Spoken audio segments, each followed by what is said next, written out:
de la formation professionnelle, un ministère qui est très jeune, qui a été créé parce que on avait constaté que la RDC a une vision économique très grande avec son potentiel économique. Deuxièmement, l'insuffisance des établissements de formation professionnelle selon les niveaux de qualification. Parce que la formation professionnelle n'est pas là pour former que la main-d'œuvre sous-qualifiée ou bien la qualification la plus basse, mais jusqu'à la plus haute qualification. Qu'est-ce qui a été aussi constaté? L'obsolescence de la main-d'œuvre déjà, des compétences de la main-d'œuvre déjà qualifiée. C'est-à-dire, il y a des... merci pour l'invitation. Il a plu au ministère de la formation professionnelle, particulièrement à son Excellence, Monsieur le Ministre, de m'envoyer échanger ici avec vous sur l'objet de ces salons. Nous, en tant que ministère de la formation professionnelle, un ministère qui est très jeune, qui a été créé parce que on avait constaté que la RDC a une vision économique très grande avec son potentiel économique, mais la main-d'œuvre qualifiée était insuffisante, pour ne pas dire manquante. La main-d'œuvre qualifiée devrait être préparée pour que les investissements à venir ou les industries qui vont s'installer puissent déjà trouver sur place une main-d'œuvre déjà prête et lutter contre la main-d'œuvre expatriée qui est de plus en plus recrutée dans les grandes industries. Pour que cela se fasse bien, quelques enquêtes ont été menées. La RDC a mené quelques enquêtes sur terrain, dans les entreprises, auprès des organisations professionnelles, auprès des organisations non gouvernementales et même des organisations des Nations Unies et d'autres partenaires techniques et financiers internationaux. Il y a plusieurs défis ont été relevés. Premièrement, il y a la méconnaissance de la formation professionnelle, donc la méconnaissance des opportunités qu'offre la formation professionnelle.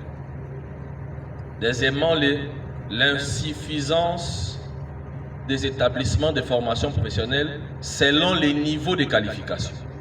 Parce que la formation professionnelle n'est pas là pour former que la main-d'œuvre sous-qualifiée ou bien la qualification la plus basse, mais jusqu'à la plus haute qualification. Qu'est-ce qui a été aussi constaté? L'obsolescence de la main-d'œuvre déjà, des compétences de la main-d'œuvre déjà qualifiée. C'est-à-dire, il y a de ces personnes qui étaient qualifiées ou compétentes en 2021, mais vu les changements, vu les mutations technologiques ou économiques, ils se croient encore compétents, aujourd'hui qualifiés, alors qu'ils ne le sont plus. Et cela crée beaucoup de frustration. C'est pourquoi le ministère a commencé plusieurs réformes. La première réforme, c'était d'abord faire comprendre à la population les bienfaits ou les opportunités qu'offre la formation professionnelle. La formation professionnelle offre plusieurs opportunités. La première opportunité qu'elle vous offre, c'est la rémédiation. La rémédiation veut dire vous avez un problème dans le marché de l'emploi, vous avez un petit souci au niveau professionnel, vous manquez une compétence ou une compétence est déjà expirée, vous pouvez vous remédier, donc vous reconvertir, suivre une autre formation ou ajouter la compétence qui manque. Quand vous sortez, que ce soit de l'université ou des écoles ou même d'un centre, après un temps, vous pouvez devenir obsolète. Vos compétences peuvent devenir obsolètes. Et le ministère de la formation professionnelle va vous accompagner à garder votre compétence aussi longtemps possible, quels que soient les changements qui sont opérés dans les milieux professionnels. La formation professionnelle vous permet aussi, avec l'instauration de la certification en RDC, parce que bientôt sera instaurée la certification, vous pourrez savoir que ma compétence est encore valide sur les marchés ou pas. Parce que partout ailleurs, pour bien évoluer, vous devez être certifié compétent dans tel ou tel métier, par exemple. Mais ça se fait que beaucoup de gens ont quitté l'université, sont dans les marchés de l'emploi, ça fait 5 ans, 10 ans, et aujourd'hui, ils croient encore qu'ils sont, comment je vais dire, ils sont consommables, alors que leur compétence est dépassée. Mais avec la certification, vous pourrez dire, vous pourrez savoir que mes compétences, les compétences que j'ai acquises aujourd'hui à l'université, je l'ai en sortant, mais au fur et à mesure que le temps passe, je suis en train de perdre quelque chose. Il faut que j'exerce. Si je n'exerce pas, la validité de mes compétences la date de validité sera atteinte. Je serai obligé d'aller vers un organisme certificateur pour me certifier encore. Mais si vous exercez tous les jours, soyez-en sûrs que les organismes ou l'inspection du ministère de la formation professionnelle sera rassuré que vos compétences sont encore valides parce que vous exercez tous les jours. Le ministère de la formation professionnelle a aussi mis en place des ateliers de transit. Les ateliers de transit, c'est-à-dire pour vous aider à gérer la période entre la fin de votre formation et jusqu'à la date où vous allez trouver de l'emploi. Parce que pendant cette période-là, vous pourrez être à la recherche des emplois, mais constatez que la plupart des offres, parce qu'il y a des personnes qui ont suivi des formations sans tenir compte de la zone économique dans laquelle ils évoluent. Je donne un exemple, vous suivez une formation dans l'hydrocarbure, mais sachant qu'en RDC, l'hydrocarbure n'est pas, disons, à Kinshasa, l'hydrocarbure n'est pas assez exploité. Les compétences sont beaucoup plus recherchées, peut-être qu'à Mwanda, à Boma, qu'à Kinshasa. Vous suivez vos formations dans le domaine des cuivres, mais alors que les cuivres sont beaucoup plus cherchés à Lubumbashi, Sakanya et tout ça. Ça, c'est le travail de l'orientation professionnelle. Maintenant, beaucoup de personnes ont eu un problème d'orientation.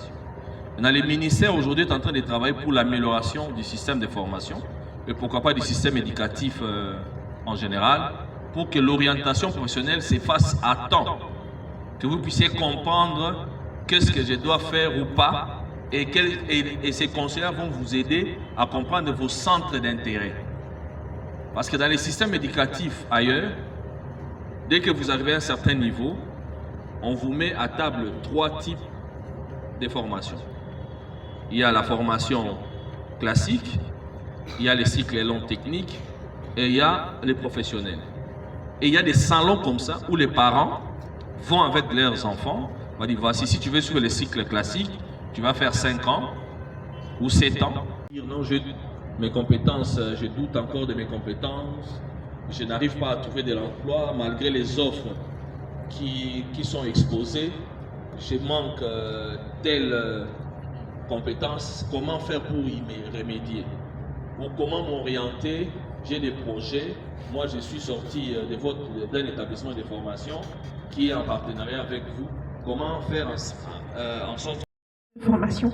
Quelle solution le ministre a trouvé pour ces personnes et quelle est l'option secondaire pour ces personnes qui ont suivi des formations et ont eu des certifications à ce lieu-là par rapport au projet du gouvernement? Est-ce que leurs certificats sont nuls ou encore ça sera caduque en quelque sorte? Et ma deuxième question est par rapport à ce que vous êtes en train de dire par rapport à la formation professionnelle et par rapport aux certifications qu'on va donner aux gens. Le ministre a dit qu'il allait avoir des formations qui vont faire 3, 4, 6 mois, selon ce qu'il a dit. Et j'allais savoir, pour les communautés africaines que nous sommes, un enfant qui chante bien n'est pas forcément un enfant qu'on présente à tout le monde. Tout parent africain aimerait que son enfant soit avocat, comment ça s'appelle, médecin ou autre. Et quand est-ce que on va en fait sensibiliser nos parents à accepter des enfants qui ont des talents particuliers? Merci. Poser des experts venant du secteur privé, des experts venant de l'inspection du ministère de la formation professionnelle et des formateurs venant des différents établissements. Si tu as suivi une formation dans le tourisme, il y aura les formateurs du centre, il y aura aussi un autre formateur d'un autre centre qui va participer pour l'évaluation. Et là, et même le secteur privé pourra dire, voilà, ces gens sont reconnus parce que nous avons reconnu ces formations. Si l'expert a été recommandé par une entreprise existante, je donne un exemple, vous avez suivi une formation en électricité et que c'est la SNEL qui a envoyé un expert et c'est cet expert-là qui a présidé les jurys, on ne pourra pas dire que demain, la formation-là n'était pas bonne. Parce que si la formation n'était pas bonne, l'expert déjà devait le dire durant les jurys. Que la formation n'est pas bonne, on ne peut pas organiser les jurys parce qu'il assure la présidence du jury. Il n'y aura pas 88, madame. Après l'analyse, il y en aura presque plus de 150 qui seront formés. Pour la promotion des talents, il y a une faiblesse dans les systèmes éducatifs. Donc nous sommes en train de voir comment faire la promotion de l'orientation professionnelle pour bien orienter les talents, accompagner les personnes qui ont des talents, parce que ce sont les talents ce sont les talentueux qui arrivent à innover dans la plupart des cas. Et la RDC a besoin de l'innovation. Et c'est pourquoi, malgré les compétences que vous pourrez acquérir, le système éducatif réformé va prendre en compte la promotion des talents, comme cela s'est fait ailleurs. Et c'est pourquoi, actuellement, vous avez vu que nous avions organisé une fois de la formation professionnelle et nous sommes là au Salon de l'Emploi. C'est pour ces genres de salons seront organisés à tous les niveaux, au niveau national, au niveau urbain, jusqu'à tous les niveaux, au niveau des quartiers, à tous les niveaux, pour que les systèmes éducatifs ou les systèmes de promotion professionnelle, de promotion de l'orientation professionnelle soient connus de tous. Je crois que j'ai atteint l'objectif. Les ministères de la formation professionnelle, littéralement, un ministère ne forme pas. Un ministère régule les secteurs. Ce sont les établissements qui forment.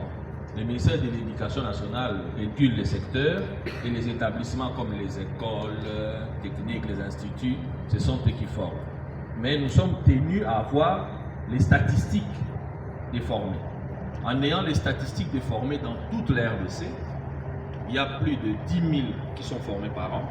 Mais nous sommes en train de... Parce qu'il ne faut pas oublier que la RDC est dominée par l'informalité. Beaucoup de choses sont encore informelles. Les gens suivent des formations en informel, mais ils cherchent de l'emploi dans les formels. Ils rencontrent beaucoup de problèmes. C'est pourquoi on lutte d'abord contre l'informalité pour avoir de meilleures statistiques et pour encadrer ceux qui ont ou ceux qui suivent ces formations. On voudrait même ramener les formations que vous suivez dans l'informel, que ça soit formalisé. Et pour que cela se fasse, le ministère est en train d'organiser la formation et la reconnaissance des formateurs. On ne peut pas se réveiller un matin, on devient formateur. Comme un matin, tu ne peux pas te réveiller, tu te dis je suis professeur ordinaire à l'université. Ni professeur, ni enseignant à l'école primaire ou secondaire. Tu dois être reconnu quelque part. Et nous aussi, au niveau du ministère, un programme pareil est en train d'être mis en place pour que les formateurs qui vous forment soient d'abord reconnus. S'ils sont reconnus et leurs formations sont actualisées à chaque fois, vous aussi vous êtes reconnus. Vous serez reconnus. Et l'informalité sera de moins en moins présente.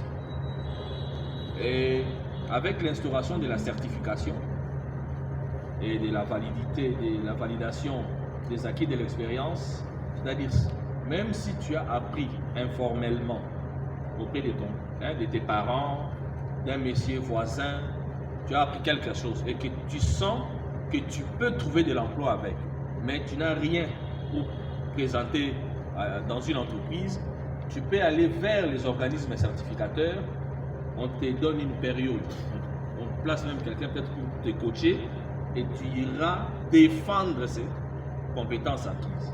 Et là, on va confirmer que tu as bel et bien ces compétences. C'est-à-dire aussi, tu travailles, tu es peut-être juriste, mais tu as travaillé pendant très longtemps dans un secteur des bâtiments. Tu as acquis certainement certaines compétences, mais vu que ton titre dit que tu es juriste, mais en travaillant, tu travailles avec des comptables, tu as fait même plusieurs travaux de comptables, tu as acquis de nouvelles compétences. Tu peux aller les certifier, les valider vers ces organismes. Ils valident effectivement ces messieurs, malgré qu'ils soient juristes, ces compétences en comptabilité ou dans certaines compétences du domaine du bâtiment sont aussi valides avec un doute. Cela te permet de trouver de l'emploi dans ton domaine initial et dans les autres compétences, dans les domaines de compétences acquises. Et ça t'ouvre encore plusieurs opportunités. Je crois que j'ai encore un son.